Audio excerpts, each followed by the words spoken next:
Welcome.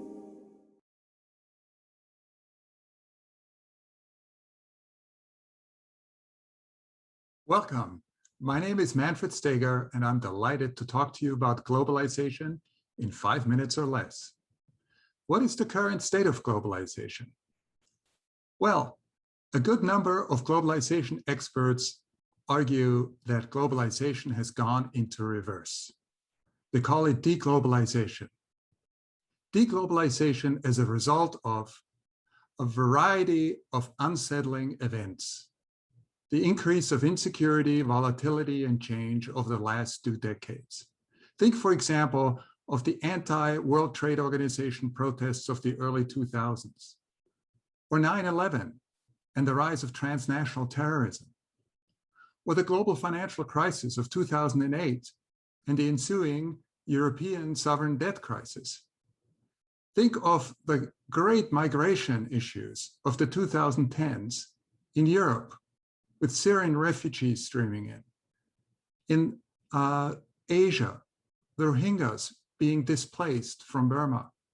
Latin America, many migrants coming up to the United States. Think of the surge of national populism, leaders like Donald Trump, who started a trade war with China. Trade, they argue, became immensely reduced. Interactions, connectivities, mobilities were reduced. And then finally, the biggest whammy of all, global pandemic called COVID-19.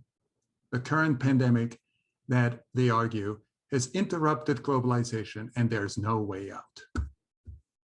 So if you think of globalization in terms of connectivity, in terms of mobility, of people, ideas, things, and organizations, the argument of the deglobalizers is simple.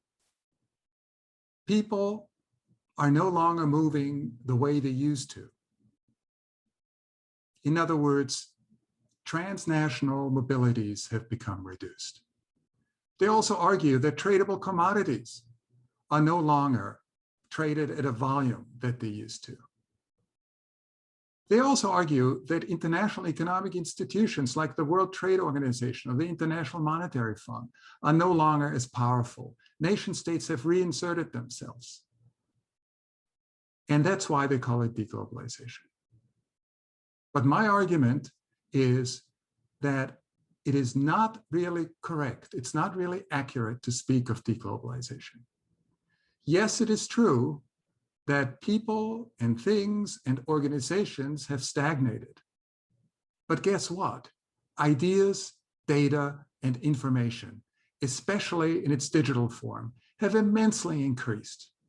In the last 10 years, we've seen the flow of data go up by 45 times in 10 years.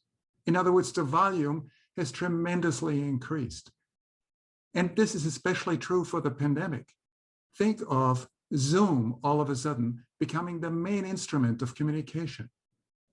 Many more people are digitally connected than ever before.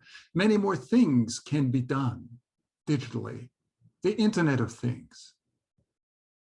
A whole range of new ways of interacting, of connecting, of moving digitally. So, I argue, deglobalization is a bad term. Let's call it reglobalization.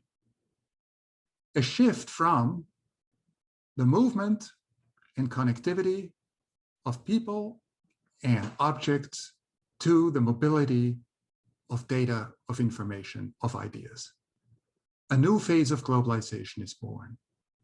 A phase that I argue will stay with us for quite some time.